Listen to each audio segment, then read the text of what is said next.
Oi, gente, tudo bem? Hoje eu tô aqui pra falar com vocês o motivo porque eu tô sumidinha.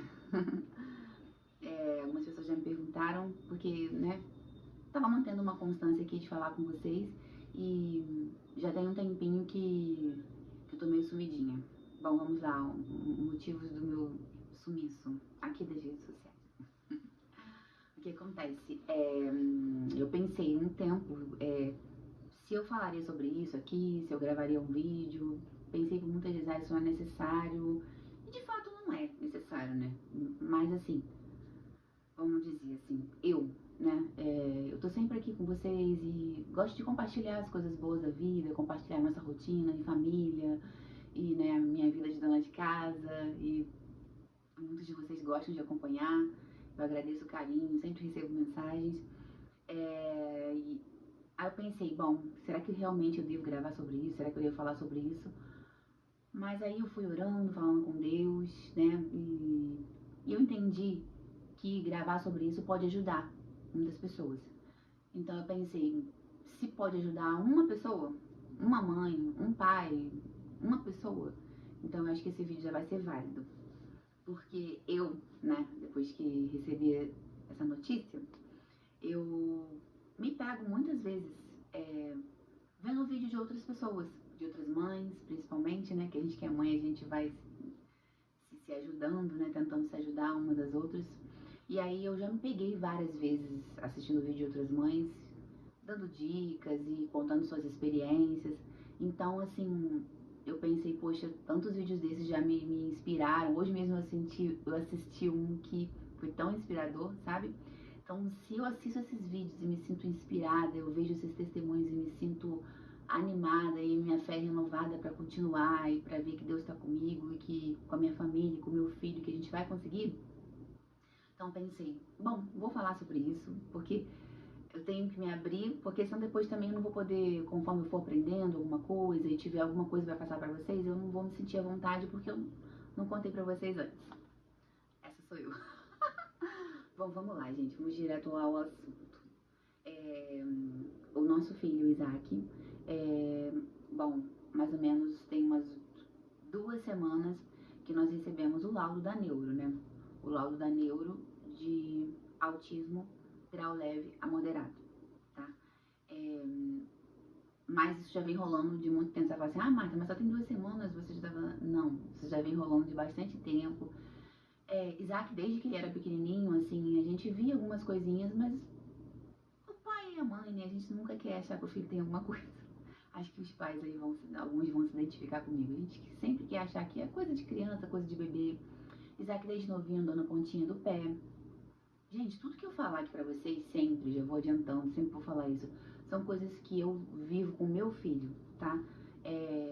Não é regra pra todo autista, são coisas que eu vivo com ele, coisas que eu vi nele e que eu vou falar por quê? Porque eu sei que muitas coisas nos autistas são pontuais, algumas são pontuais, mas muitas são características que a maioria deles tem. Então eu acho que eu posso ajudar, de repente, né, algum pai, alguma mãe, algum responsável a de repente olhar com um olhar mais atento, né, e ter um diagnóstico mais cedo, tá? Então é isso, vamos lá, que eu não quero estender muito esse vídeo. Isaac, desde pequenininho, pontinha do pé, tipo assim, um foco muito grande em ventilador, tanto que ele nem sabia falar, ele falava au e au. Quem conhece a gente na igreja, então, desde que a gente era, meu Deus, todo mundo brincava com ele, chamando ele de au e au, porque ele ficava apontando com o dedinho au e au, au e au. Então era muito ventilador, muito, muito, muito. E ele segue, hoje ele tem isso desde 1 aninho de idade, vamos colocar assim. Até antes de 1 aninho ele já falava au e au. E hoje, com 4 anos, segue o hiperfoco no ventilador. Então, é assim, mas foi mais por causa da pontinha do pé, o pediatra encaminhou para ortopedista, a ortopedista falou que estava tudo bem, tudo certo, encaminhou para o neuro, e o pediatra também encaminhou. Nós fomos no neuro, quando eles encaminharam, foi por volta dos 2 aninhos, 2 anos de idade. Fomos num neuro que, o neuro, sei lá, acho que ele não estava num bom dia, ele não atendeu a gente muito bem, ele não, simplesmente ele desconsiderou os encaminhamentos. Nós estávamos com os 2 encaminhamentos do pediatra e da ortopedista, ele desconsiderou. Inclusive no final da consulta ele disse que a gente podia rasgar aqueles papéis, para vocês verem. E aí ele nem olhou pro Isaac, porque o Isaac já chegou lá conversando, falando com ele, porque o Isaac sempre falou muito bem, eu sempre estimulei muito a falar no Isaac. O Isaac não é não verbal. Sempre estimulei desde cedo, li muito, então ele fala bem, sempre teve uma boa comunicação. Chegou lá falando com ele, ah, doutor, eu não trouxe meu estetoscópio, que eu ensinei pra ele aquele negocinho do médico, o estetoscópio. E aí ele olhou pra gente e falou, o que vocês estão fazendo aqui? Assim mesmo.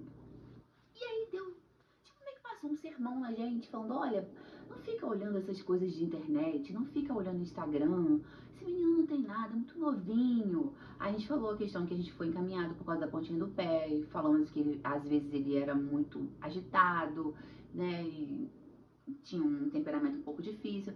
Aí ele, olha, isso não quer dizer nada, ele é muito novinho. Na pontinha do pé tem tantas pessoas que andam, tantos jogadores que andam e não são autistas, não tem tal, não tem problema nenhum, pode ser uma coisa dele, depois vai passar. Assim, tá, gente? Resumindo, não foi uma consulta legal. No final ele olhou o Isaac mais ou menos assim e falou que ele não tinha nada e mandou ele embora. Tá. Saímos dali como pais, com o coração, apesar de ter achado a consulta muito estranha, saímos com o coração, como é que eu vou explicar? Aliviado, porque o pai e mãe o quê? A gente nunca quer que nosso filho tenha nada.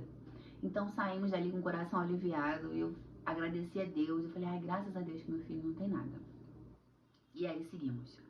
Com 3 anos, Isaac entrou na escola, e aí que a gente começou a ver, né, mais algumas coisas, porque a gente começou a ver algumas dificuldadezinhas dele. E agora, com 4 anos, quando ele foi pro pré-1, que a gente fala, né, que a gente viu a dificuldade maior, porque com 3 anos ele já entrou depois do meio do ano pra frente. Ele entrou na escola, já era acho que quase setembro, se eu não me engano. Eu coloquei ele no segundo semestre, vamos colocar assim, né? E aí agora com 4 anos, ele desde o começo do ano. E aí a gente começou a ver a dificuldade, os professores sempre, né, falando com a gente que ele tinha dificuldade para se integrar aos amigos, dificuldade para fazer as atividades, coisa que eu já vi dentro de casa, porque às vezes até hoje eu fico tentando ensinar ele a escrever o nomezinho e tal, e ele não tem paciência para sentar, para fazer alguma coisa. É muito difícil você fazer ele focar em alguma coisa que não seja o que ele gosta. E aí, resumindo, depois eu falo mais abertamente sobre esse assunto em outros vídeos, mas foi isso. A escola nos abriu mais esse olhar, e aí a gente levou, né, para começar, levei na psicóloga, a psicóloga me deu um pré-diagnóstico, e desse pré-diagnóstico fiz a avaliação neuropsicológica, aonde foi diagnosticado o autismo, né, e também o TDAH. Apesar do TDAH, eles me explicarem, né, que só dá laudo para criança geralmente a partir de 7 anos, mas ela me explicou, tipo, que todos os testes, né, que foram feitos com o Isaac, todos levam pro TDAH também. O TDAH geralmente ele vem acompanhando o autismo, não em todas as crianças, mas numa grande maioria vem. E no caso do Isaac, tudo indica que tem, por conta de todos os testes, né? Ele ficou algumas semanas fazendo essa avaliação. Então veio isso também no laudo, apesar de não ser o laudo oficial, que o TDAH não pode ter agora. Mas é uma coisa pra gente já ir tratando, né? Pra não desenvolver ansiedade, essas coisas. E o autismo, aí a gente levou essa avaliação pra neuro, e a neuro, né, com todos os dados dela lá que ela também tem, as avaliações dela, nos entregou este laudo de autismo grau leve moderado. Mas esse vídeo é pra falar com vocês, né? Explicar, eu tava sumida por conta disso, porque eu tive que processar isso. Processar, eu acredito que muitos pais e muitas mães vão se identificar comigo. Quando teve o pré-diagnóstico, eu já saí de lá da sala da médica, assim, tive que pegar o carro, mas eu tava pensando como é que eu ia pegar o carro pra sair de lá com o Isaac, porque eu desabei, entendeu? Desabei, e de lá pra cá, assim, basicamente chorando quase todo dia, porque não sei como como eu vou me explicar, mas a gente quando espera um bebê, como eu e Serginho, né, mesmo que você não espere muito tempo, mas pra quem conhece a nossa história, a gente tentou engravidar por 10 anos, então assim, a gente espera por muito tempo e a gente idealiza, e a gente, na minha gravidez, né, e como é que eu vou explicar? Fiz muitas pesquisas, procurei me alimentar bem, e Isaac desde pequenininho, introdução alimentar e tudo bonitinho, tentando fazer tudo direitinho, sabe? Aquela coisa de mãe que tava esperando muito tempo, né, e tal, acho que vocês vão entender. E aí o que acontece? De repente você recebe um diagnóstico desse, que seu filho é atípico, né? Não é, como é que eu vou te dizer? Não é como as outras crianças. Apesar de que a gente não deve comparar, mas a gente acaba comparando, né, gente? Vamos ser realistas aqui, né? Então, que foi uma coisa que eu comecei a ver na escola, por exemplo, buscar ele na escola. Chegava lá, a maioria das vezes, os amiguinhos estão numa mesinha brincando, estão fazendo alguma coisa e ele está destacado num cantinho, ou com a professora, ou com o professor.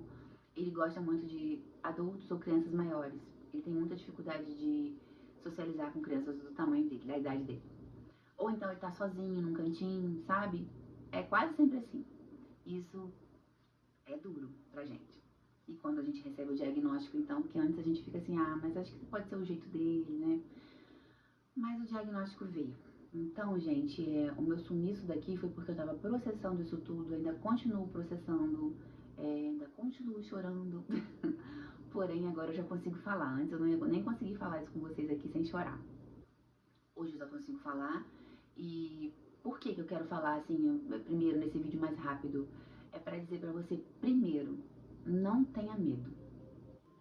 Não tenha medo, sabe?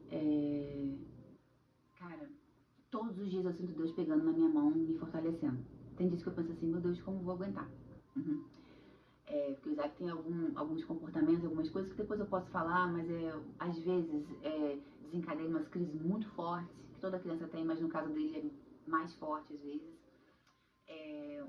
A coisa da rigidez cognitiva, né? Ele tem um temperamento forte. Às vezes eu até me assustava, porque, meu Deus, esse menino parece um adulto falando e as palavras que ele usa, porque ele pega muito as palavras da gente, palavras de desenhos que ele assiste, né? De alguma coisa assim, que raramente eu deixo ele assistir televisão, mas as poucas vezes que eu deixo, né? Pouquinho tempo, geralmente ele tem entre 1 a 2 horas de televisão por dia. Agora, né? Porque até 2 anos foi sem tela. Ele pega qualquer coisa, sabe? Ele pega muito rápido e ele usa aquilo, ele emprega aquilo às vezes, e às vezes ele fala com a gente assim com muita autoridade. Eu ficava muito assustada com isso. Apesar da gente continuar tentando tratar ele, né, de forma normal, que eu digo assim, tentar corrigir e tal, mas ele continua. E hoje a gente tá entendendo um pouco, né, do porquê disso tudo. Então, assim, tem dias que são muito difíceis. Quando ele fica doente, ele fica, desencadeia uma crise muito rápido. É bem complicado, sabe?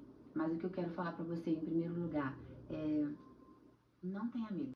Eu quero deixar pra você um versículo que tem falado comigo. Isaías 41:10.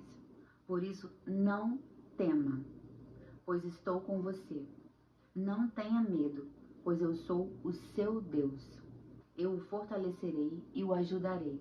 Eu o segurarei com a minha mão direita vitoriosa. Tá? É isso. É simplesmente isso. É o Senhor segurando a nossa mão todos os dias. Não pensa assim, não é pela nossa força que a gente vai conseguir ajudar os nossos filhos. É segurando na mão do Senhor mesmo, pedindo sabedoria, tá? E se munindo de toda a informação que você puder, que você possa usar essa situação minha, do meu esposo, como um exemplo. Por exemplo, quando levei o Isaac com 2 aninhos no neuro, eu saí de lá aliviada, mas eu poderia ter procurado uma segunda opinião. E eu não procurei porque eu fiquei aliviada, entendeu?